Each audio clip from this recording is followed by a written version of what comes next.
Qualquer dúvida que vocês tiverem no final, vocês podem perguntar, estarei disposto a sanar as dúvidas, né?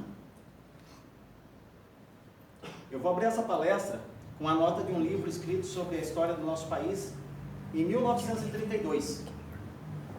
Esse livro é de autoria de Sertório de Castro. A nota dele afirma que a primeira batalha que os vencedores têm a vencer, e a mais importante depois de conquistar o poder, é a de reescrever a história, apresentando o passado como uma era de erros e pecados, e a si mesmo como os redentores da história ou os salvadores da pátria. Os vencedores têm sempre a pretensão de redefinir valores históricos.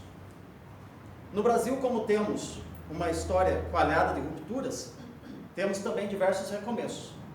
Então a nossa história é muito complexa, muito cheia de falatóides, né? Você fala uma coisa e você vai ver, não é bem aquilo que foi escrito, né?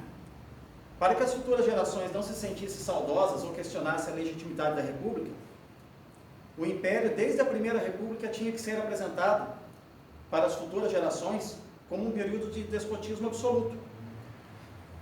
Porém, basta se aprofundar sobre os estudos do período monárquico para perceber o quanto de mentiras aprendemos a defender como verdades absolutas em nossas vidas.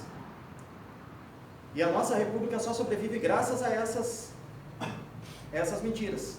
E é um sistema educacional que forma uma massa de estudantes com um dos piores níveis educacionais do mundo.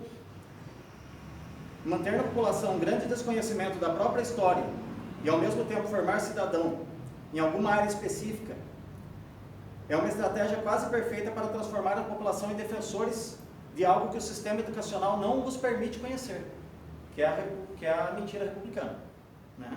Isso a gente não tem acesso nas escolas, tá? Para entendermos e questionarmos a história, é necessário confrontarmos as atitudes e as vidas das pessoas que viveram no período da mudança do sistema, dos regimes monárquicos para o sistema republicano. Além, é claro, de voltarmos um pouco no tempo para entendermos por que essa mudança aconteceu, né? Dos motivos que levaram a essa mudança foi a questão da escravidão. Desde 1822, quando o Brasil se tornou um país independente de Portugal, a libertação dos escravos ela foi questionada e foi debatida. Ela era de interesse tanto da família imperial quanto do patriarca da República, da independência do Brasil, José Bonifácio. Tá? Nesse caso, José Bonifácio tem um livro de autoria dele, chamado Projetos para o Brasil, que tem bastante coisas explicando os projetos que existiam para a escravidão, né? Libertar os escravos de forma gradativa, criar um projeto educacional para eles, inclusive dentro das próprias fazendas, para que eles fossem preparados para a vida de libertos, né? O problema é que, segundo a Fundação Cláudio Campos, um dos motivos que levaram à abdicação de Dom Pedro I foi o fato dele ter aceitado uma das cláusulas com o Império Inglês, que visava a proibição do tráfico negreiro com o Brasil, né? E os políticos na época não aceitaram, né? Vamos ser francos, o tráfico no Brasil prendia-se a interesses de fazendeiros. Em um país agrícola, com a tamanha força que nós temos, era natural que a opinião pública se mantivesse contra a proibição do tráfico, né? Isso desde o começo, né? Durante o período regencial, eles criaram a famosa lei por inglês ver, que proibiu, mas não coibiu. E isso foi se perpetuando, né?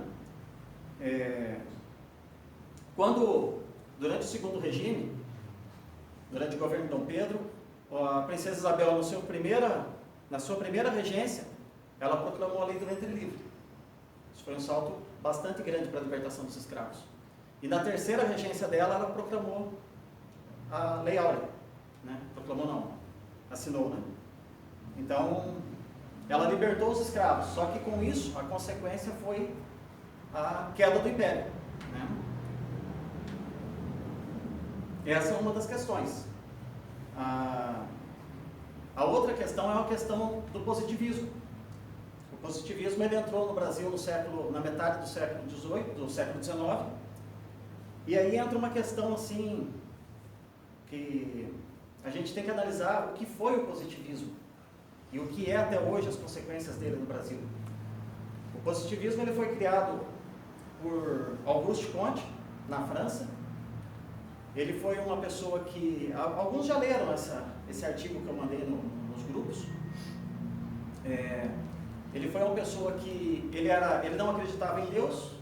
Ele questionava, na época a França vivia uma pós-revolução francesa, era um período turbulento. E ele questionava a existência de Deus, né? Como você vai provar algo que você não está vendo, que você não toca, que você não pode conversar com ele, né? Então, ele saiu da casa dele brigado com os pais, porque os pais dele ainda acreditavam em Deus. E ele foi para Paris. E em Paris ele conheceu o Conde de Saint-Simon, que era um outro revolucionário que também pregava que teria que ter uma nova religião na humanidade, questionando o cristianismo, né? Até então eles queriam fazer uma ruptura em relação ao cristianismo. E o Auguste Comte aproveitou essa ideia dele, juntou com um sistema que era um sistema que tinha a ideia de colocar professores para ocupar o lugar dos padres, e ele entendeu que a forma dele divulgar uma nova religião seria usando o espaço dos professores para isso, né? Então, ele montou uma escola na sua própria casa para formar novos professores que saíram para divulgar as ideias dele para o mundo. Aqui no Brasil, vieram Teixeira Mendes, Demetrio Ribeiro, influenciaram Benjamin Constant, influenciaram Júlio de Castilhos, entre outras pessoas. E o Benjamin Constant ele conseguiu influenciar todo o Colégio Militar do Rio de Janeiro. Então, todos os militares formados após a Guerra do Paraguai foram influenciados pelo positivismo, né? E o positivismo ele entendia que para você criar uma nova religião, para conseguir derrubar o cristianismo, o cristianismo era muito forte e ele se ancorava também nas monarquias. Mas eu acho que é o contrário, acho que as monarquias é que se ancoravam no cristianismo, né? Mas era a visão dele. Então ele entendeu que ele tinha que derrubar as monarquias, né? E aqui no Brasil o Benjamin Constant começou a colocar essa questão que tinha que derrubar a monarquia, instalar a república e tal, e o pessoal foi aderir nessa ideia, os militares, né? Então, a ideia deles era criar uma nova religião. Essa religião existe em igrejas no Brasil, tem igreja no Rio de Janeiro, tem igreja no Rio Grande do Sul, e é uma igreja anticristã, né? A igreja deles nós não acreditamos em Deus, nós não acreditamos em nada que não possa ser tocado. Eu acredito que essa cadeira existe porque eu estou vendo, eu posso pegar nela, mas tem coisas que eu não vejo, eu não acredito. Então, quando você começa a ler e conhecer sobre isso na história, você começa a questionar, poxa, mas durante todo esse período, o cristianismo tem perdido força, né? Eu estava conversando com o padre na igreja esses tempos, e ele estava me dizendo que no final do período monárquico nós tínhamos mais de 60% de cristãos praticantes na igreja, da população brasileira. Hoje nós temos uma minoria, mais ou menos aproximadamente metade disso. Está mais ou menos dentro, Floriano? Você que está dentro da igreja, esse percentual está mais ou menos, né? Então é mais ou menos esse, eu não tenho dado específico, mas como a gente está ali dentro sempre, eu tenho uma noção, né? Mas a gente vê que o cristianismo perdeu muita força nesse tempo, né? E a gente até hoje temos sido influenciados pelo positivismo. Desde a nossa bandeira republicana, onde ela diz uma máxima de ordem e progresso, que é uma máxima do positivismo, né? A máxima do cristianismo, né? A máxima que Jesus ensinou para a gente é que nós devemos amar o nosso próximo, amar a Deus sobre todas as coisas e amar ao próximo como a si mesmo.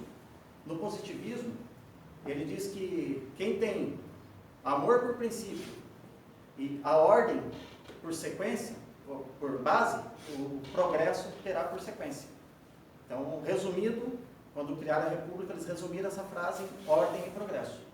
Até hoje a gente vê alguns políticos debatendo para colocar a palavra amor também na bandeira, né? Que é o amor, ordem e progresso. Então, até hoje ele influencia, né? O nosso dia a dia. Para instaurar a República, os positivistas eles precisavam criar um álibi, porque desde que a princesa Isabel libertou os escravos, ela ganhou muita força junto à sociedade. mesmo na época, a sociedade sendo uma sociedade extremamente machista, que a mulher não tinha tanta liberdade quanto tem hoje, os positivistas não tinham interesse em uma mulher no comando do país, né? No comando do Estado. Mas com a libertação dos escravos, Isabel ganhou muita força. E eles precisavam buscar formas de tentarem derrubar ela, né? Na época, o positivismo ele era contado hoje, vamos tentar dar uma noção para vocês, como se nós estivéssemos falando hoje em comunismo, por exemplo, né? Ele não era muito aceito pela sociedade. Tanto que na última eleição no Império, os republicanos conseguiram eleger dois deputados, né, Bruno? Isso, 2 deputados. dois. Elegeram 2 deputados na última eleição. Era um número muito pouco, muito pequeno. Quando Dom Pedro II saiu para o Brasil para fazer campanha, o Império não é morreu o rei e assume. Primeiro tem que ver se a população aceita, se os governantes querem que tenha um terceiro reinado. Então, quando Dom Pedro II saiu fazer campanha pelo Brasil para que, a hora que ele fosse embora, a princesa Isabel assumisse, Conde Deu também saiu fazer campanha. Dom Pedro II foi para Minas e Conde Deu foi para o norte do Brasil. O que aconteceu? Nós tínhamos um jovem jornalista chamado Silva Jardim, e ele era positivista. Assim como a gente viu na última eleição, o nosso presidente eleito ter sido jogado confete e sido provocado de todas as formas, naquela época o Silva Jardim fez algo meio que semelhante. Ele resolveu viajar no mesmo navio onde fosse Conde Deu, ele iria junto, ficar nos mesmos hotéis e nos mesmos lugares onde ele estivesse e aproveitar todo o tempo para ficar provocando o Conde. Só para situarmos, o Conde D é o marido da Princesa Isabel. Para quem não tem essa informação, ele é o marido da Princesa Isabel. Exatamente. Então o Conde Deu saiu fazer campanha para que a sua esposa assumisse o lugar de Dom Pedro II, né?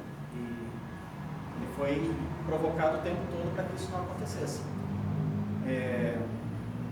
Quando você estuda a história da República, como ela foi proclamada, você vê mentiras, você vê traições, né? O povo mesmo não participou, não teve acesso à informação, e os próprios repórteres que falam sobre o período dizem que o povo assistiu aquilo bestializado, que não sabia o que estava acontecendo, né? Não se derramou sangue, não se viu morte, mas as mortes vieram depois por consequência, né? E até o motivo que chegou a essa palestra foi porque num outro debate, num outro encontro que nós tivemos, eu falei que no Brasil morreu proporcionalmente mais brasileiros aqui dentro, lutando contra a República, do que morreram brasileiros na Guerra do Paraguai, proporcionalmente pelo mesmo período de tempo. E isso assombrou algumas pessoas, né? Porque às vezes a gente não está acostumado com... E aí o pessoal pediu para mim falar sobre isso, né? Por isso que eu vim falar sobre o preço da consolidação da República. Não sei onde que mexe aqui, Bruno. Só apertar para o lado.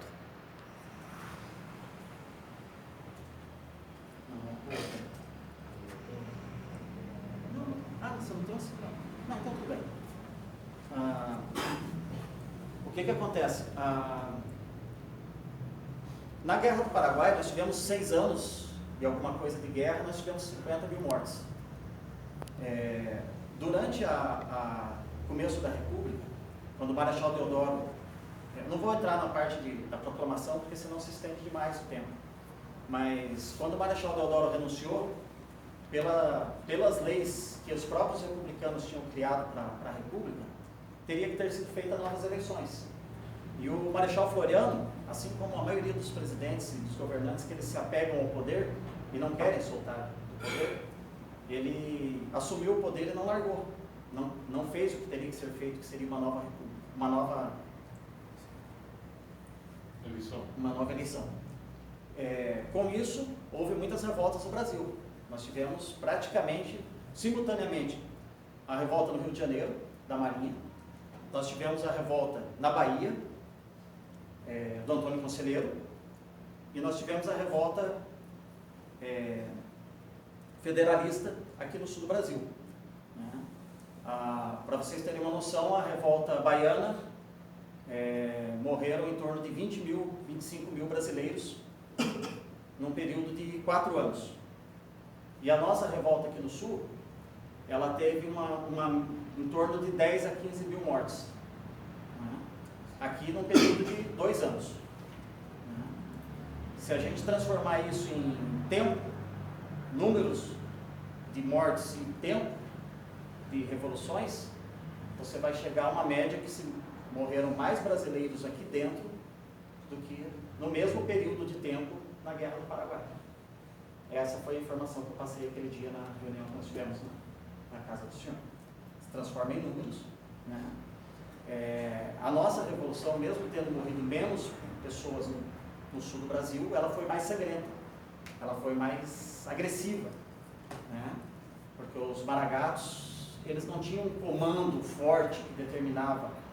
Em uma guerra não existe muitas leis, né? Não se obedece muitas leis. Eles fizeram uma devassa bem grande na região de Bagé, no Rio Grande do Sul. Tiveram que comprar armas no Uruguai, na Argentina e tal, para trazer para cá. E a parte mais que eu vou falar hoje aqui para vocês, vou dar um exemplo só, porque eu fiquei pensando, e eu, inclusive, quando foi sugerido para mim falar sobre isso, eu fiquei meio apreensivo, porque como falar do preço da consolidação da República, que ela venha trazer um atraso no sistema educacional, venha trazer corrupção, venha trazer o número de mortes que trouxeram, e o que queria que falasse era sobre as mortes, como falar isso sem chocar as pessoas, né?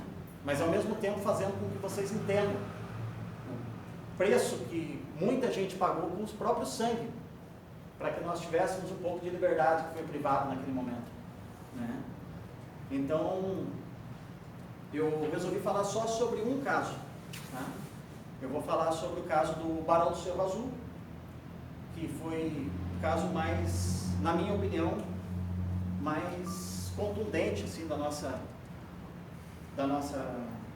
história aqui, né? Essa foto que vocês estão vendo é uma foto, é um desenho, então, mas é uma foto real. No fundo é a estação ferroviária da Lapa, e essa aqui foi uma guerra que eles tiveram, é uma das guerras mais sangrentas que teve na Lapa. Então lá no fundo a estação ferroviária, ao lado da estação ferroviária da Lapa. Eu não tenho ao certo o número de mortes nesse dia, mas todos os dias morriam centenas de pessoas, né? As guerras eram... A parte do Barão do Cerro Azul, eu vou ler para vocês porque ela é um pouco meio cheia de detalhes, tá?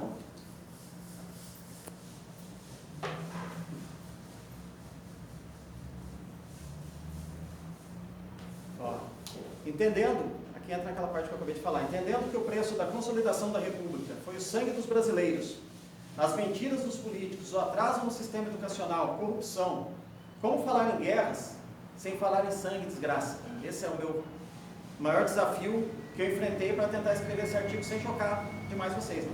Apresentar essa palestra. Falando sobre o Barão do Cerro Azul, José Francisco da Rocha Pombo, conhecido como Rocha Pombo, né? Tem rua com o nome dele, inclusive, ele era amigo pessoal do Barão do Cerro Azul. E ele testemunhou os fatos naquela época e escreveu um livro chamado Para a História, que só em 1980 conseguiu ser publicado pelo hoje prefeito de Curitiba, o Rafael Greco, que na época era dirigente do núcleo da memória da cidade de Curitiba. Ainda assim, com uma tiragem somente de 1000 exemplares. O livro detalha horrores sobre aquele período.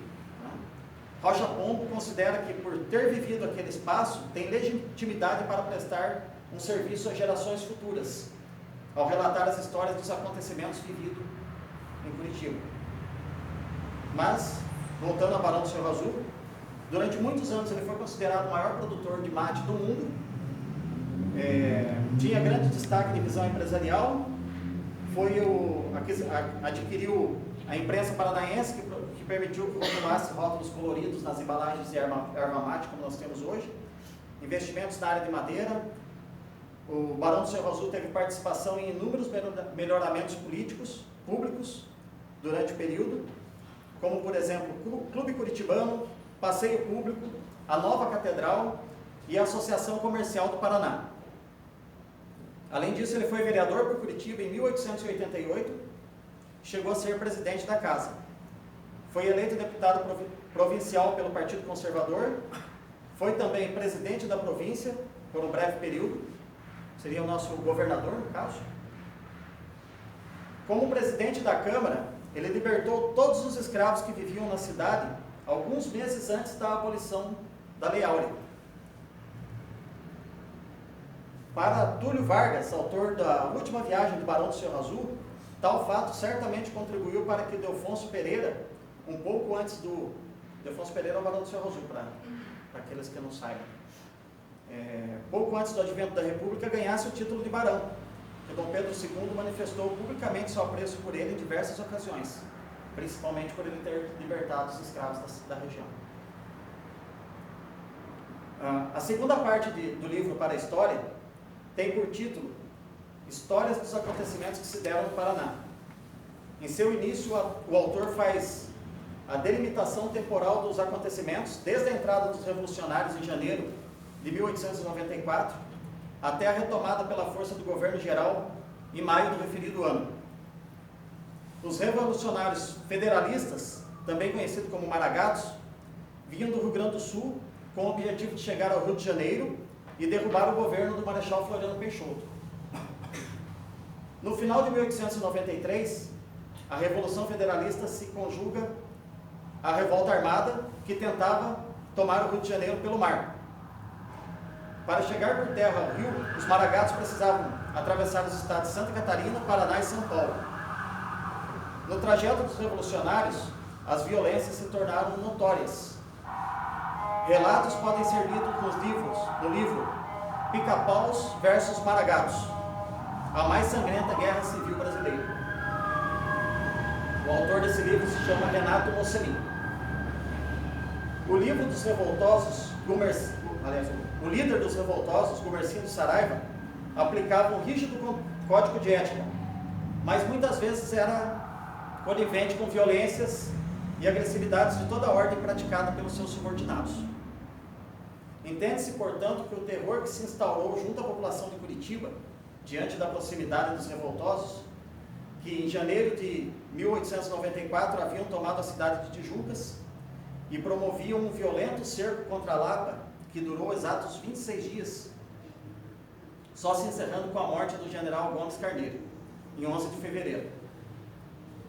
A tomada de Paranaguá, alguns dias antes, pelo almirante revoltoso Custódio de Mello, foi fundamental para a decisão do governador da época, o nosso Vicente Machado, que nós temos a avenida com o nome dele. Vicente Machado juntou com os políticos que tinham naquele momento em Curitiba, junto com a guarda armada que existia, a gente chama aqui de polícia, né? E mais alguns funcionários do governo, e subiram para Castro, que era a cidade natal do Vicente Machado, com o intuito de fugir da revolução, né? Dos revoltosos que estavam prestes a invadir Curitiba. Ou seja, ele abandonou a população para que ficasse a sorte dos revoltosos. A população recorreu então ao Barão do Cerro Azul, que se viu na situação de liderar uma junta comercial para organizar um pagamento de empréstimo de guerra aos revoltosos para que evitasse que eles agissem de forma mais violenta em Curitiba. A cidade invadida sofreu ameaças, medos, represálias dos dois lados da guerra. Não é à toa que até hoje Curitibano tem fama de ser um povo calado, desconfiado, né? Imagina você viver meses e meses e meses sobre os dois lados, você não sabe para que lado você fala, em quem você pode confiar, né? Uma situação bem tensa. A descrição da violenta morte do barão, fuzilado em campanha, em companhia de 5 companheiros no quilômetro 65 da estrada de ferro, que liga Curitiba a Paranaguá, na madrugada do dia 20 de maio de 1894, é o momento que mostra como a República tratava aqueles que não agiam de acordo com os interesses do governo. Ele foi convidado para se defender no Rio de Janeiro, junto ao Marechal Floriano, mas a sentença dele já estava definida. Ele entrou no trem, no meio do caminho eles pararam e fuzilaram ele e todos os amigos deles que estavam ali, né? O pecado dele foi ter ajudado a salvar a cidade, né? A população. O trecho mais extenso do livro, e emocional também, diz respeito à prisão do Barão do Cerro Azul, seus últimos dias de carceragem e finalmente a última viagem que culminou em seu assassinato no quilômetro 65 da Estrada de Ferro. Barão do Cerro Azul recebeu inúmeros conselhos para fugir da cidade, mas não o fez porque em momento algum julgou ter cometido algo errado e acreditava na seriedade de um julgamento imparcial, o que não aconteceu. O livro para a história poderia ser apenas uma simples curiosidade dentro da obra, mas os estudiosos fazem outra leitura: a reprovação contra a república que nascia. Até hoje, alguns republicanos ainda insistem em questionar a veracidade tanto do livro quanto dos fatos relatados. O fato é que a verdade escondida durante anos por motivos políticos está estampada em um documento escrito pelo coronel Luiz Vitório Ordini, em 1913. Ele foi o responsável por enterrar o barão 2 vezes. O coronel Ordini narra como conseguiu colocar clandestinamente o corpo do barão em uma das tumbas do cemitério municipal. Tem uma parte aqui que eu não vou falar, que não precisa, desnecessário. O Barão do Cerro Azul e outros 5 homens foram fuzilados na noite do dia 20 de maio de 1894. Passados 5 dias, o coronel Ordini, junto com 6 homens, foram ao local para dar ao menos um enterro digno a eles, que estavam ao relento. Chegaram lá e encontraram os corpos já haviam sido mexidos, sem joias, e tinham tirado inclusive os sapatos deles. Ordini narra que havia vestígios do corpo do barão de 2 tiros, um na coxa da perna direita e outro no olho. Depois de feito o reconhecimento dos corpos, foram enterrados na serra em posições diferentes, já se pensando em uma chance de levar os corpos do barão e dos seus amigos para um sepultamento mais respeitoso. Ambos ficaram à direita do trilho do trem. O primeiro termo da imunação foi lavrado em 25 de maio de 1894. O assunto então foi abafado na sociedade paranaense. O governador da época, Francisco Xavier da Silva, estava doente e quem havia assumido o cargo era Vicente Machado. Os políticos fizeram de tudo para que a morte do barão fosse esquecida. Por 40 anos, o caso era tido como inexistente, porque de 1908 a 1930 havia um único partido no Paraná que dominava o cenário político sem oposição e que era uma continuidade dos grupos anteriores. 1 ano depois da morte do barão, a baronesa do Cerro Azul, ainda inconformada com tudo que havia ocorrido, desabafa a David Carneiro o sonho de poder enterrar o barão próximo da família e dar a ele um sepultamento melhor.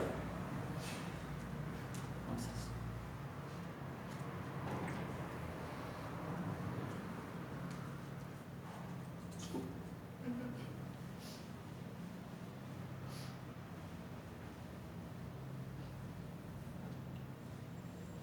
Perdão, pessoal. Que é bem pesado. Carneiro recorre ao coronel Ordini para ver a possibilidade de trazer Ildefonso novamente à capital paranaense. Ambos falaram com o comandante do distrito militar e com o chefe da polícia do estado. Os oficiais dizem não saber do fuzilamento, por isso não percebem problemas no resgate do corpo. Então Carneiro e Ordini pedem autorização ao diretor da Estrada de Ferro para liberar os cadáveres e emprestar um vagão de trem que pudesse levar os caixões e depois trazer ao menos 2 corpos, o do barão e o do Presciliano, amigo dele, que estava lá também. Mas eles foram esbarrados na má vontade incompreensível do diretor da Estrada de Ferro, que disse não admitir que retirassem cadáveres de dentro das suas propriedades. Não havia outra saída a não ser roubar os corpos. Ordini voltou a São José dos Pinhais, onde morava, e mais tarde ele acabou sendo eleito prefeito da cidade, para organizar o resgate. pediu ajuda ao caboclo Joaquim Franco, conhecedor da Serra do Mar, que pudesse chegar ao local onde estavam os corpos. O caboclo conseguiu fazer boa parte do trabalho, mas morreu picado por uma cobra, poucos quilômetros antes de terminar o serviço. Os filhos do caboclo assumiram o caso e entregaram o novo caminho para Ordine. O coronel comprou 2 caixões e os guardou na serraria da Roseira. Convocou 10 homens para a expedição, que era arriscada, mas só por causa de natureza desconhecida. Não só por causa da natureza desconhecida, mas também pela probabilidade de perseguições e represálias dos políticos da época. Os homens partiram no dia 2 de maio de 1895 e voltaram com o corpo do barão no dia 6, 4 dias depois. Persiliano foi resgatado depois, porque ele era muito grande, segundo os documentos da época. Os 2 corpos foram levados ao cemitério apenas no dia 15, por volta das 19 horas. Chegaram escondidos a Curitiba, no meio de madeiras e capins por cima. E o ditado que o pessoal que ajudou eles, para que fosse entendido, os políticos não soubessem o que estava acontecendo, eles estavam dizendo que seguia uma erva preparada para eles prepararem os sacos, que significava que estavam levando os corpos para prepararem as sepulturas. Esse é um assunto meio pesado, eu peço desculpa pelo... Estou um pouco meio emocionado para falar, mas vou voltar para uma outra... Eu não quis falar muito sobre mortes, apesar dos apelos que falaram, porque eu acho que não é uma coisa muito boa de se falar, quanto mais ser ouvida. Eu falo assim, eu escrevi um depoimento pessoal que eu acho que é mais fácil das pessoas entenderem o preço do que a gente paga, né? Pouco se é divulgado sobre a verdadeira história que envolve a proclamação da República no Brasil. Criou-se uma versão, principalmente nas escolas, onde se esconde os verdadeiros motivos desse golpe militar. Alguns pontos para reflexão, análise e pesquisa. A República não era a favor da abolição. Desde a independência do Brasil se discutia sobre a abolição da escravatura e todos os imperadores do Brasil eram contrários à escravidão. As oligarquias cafeicultoras eram contra a abolição e se essa fosse proclamada junto com a independência, a monarquia seria contrária disso.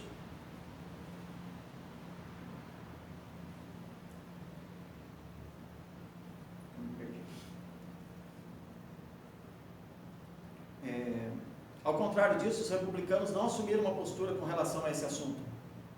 Eles só assumiram quando viram que era interessante para eles, para os propósitos deles. A Lei Áurea, os militares para conseguir o apoio dos coronéis do café e derrubar o sistema monárquico. A proclamação da República não foi um manifesto do povo. A proclamação foi um golpe de Estado, ao contrário do que aconteceu na França, Estados Unidos e outras nações do mundo, onde o povo se revoltou contra o governo. O Brasil de 1889 era uma nação economicamente estável e com liberdade de expressão que espantava até os mais liberais. O povo brasileiro da segunda metade do século XIX tinha o imperador Dom Pedro II como o pai da pátria e era querido por todos os cantos do Brasil. O principal motivo que fez Marechal Deodoro tirar a família imperial do Brasil rumo ao exílio na madrugada. Com isso, iniciou nossa realidade do tempo presente. Os cargos políticos foram retalhados entre todos os amigos do novo governo, aptos ou não às pastas recebidas. E a inflação subiu vertiginosamente nas primeiras décadas da República. Na verdade, já nos primeiros dias já subiu, né? O salário do presidente foi dobrado da noite para o dia em relação ao salário do que era o salário do imperador. A liberdade de expressão foi tolhida, proibida. Foram tidas perseguições políticas.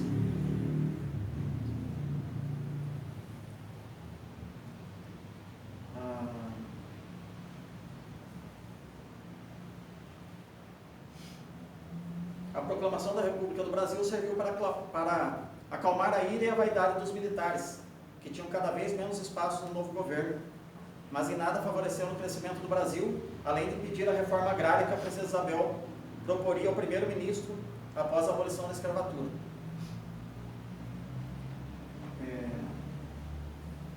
Eu vou encerrar,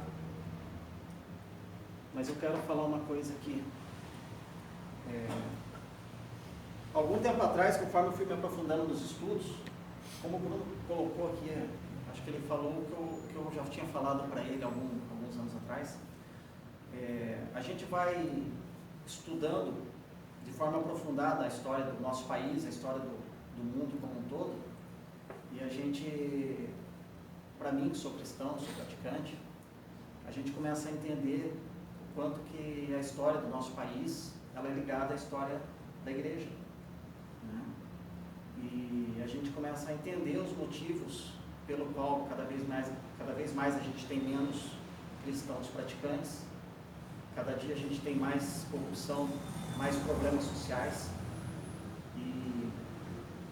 e a gente começa a ver que são interligados, né? A maioria hoje dos brasileiros, eles questionam os políticos, mas eles não questionam o sistema. E a gente não é treinado para estudar e para buscar a informação sobre o que tem por trás do sistema. Por que ele foi criado? Qual era a religião dos fundadores da República? Né? Que religião era essa? Por que existe dessa forma? Quando a gente começa a estudar, começa a interligar, ligar os pontos, a gente começa a preencher um quebra-cabeça que a gente começa a entender que a nossa participação é importante, independente de qual função seja, né? Eu tenho aqui dentro dessa sala, eu acho que, independente do tempo de estudo que eu tenho, eu fico muito feliz de estar participando de um grupo hoje, que para mim é uma família, se tornou uma família para mim, de pessoas extremamente inteligentes, de pessoas que vieram a me agregar, me ajudar muito no meu conhecimento, e que eu tenho grande admiração, independente da profissão de cada um, né? Nós temos aqui advogado, professor, contador, nós temos estudantes, e o futuro do Brasil está nas mãos de vocês, né? De cada um de vocês. A gente precisa levar a sério, precisamos ocupar espaços da mesma forma que o inimigo ocupou. O inimigo fez exatamente essa estratégia, ocupando espaços, só que para destruir o que nós estamos tentando manter, né? Então, eu encerro minha palestra com esse agradecimento, com esse desabafo, e eu espero que eu tenha contribuído para que aqueles que não têm muito conhecimento sobre isso, pelo menos abra a mente para que busquem. Não precisa acreditar em mim, mas que busquem novas informações, que busquem outras fontes de conhecimento e que possam questionar, inclusive a mim, faz parte. O questionamento faz com que a gente cresça. Era isso que eu tinha a dizer para vocês. Eu agradeço de coração. Muito obrigado.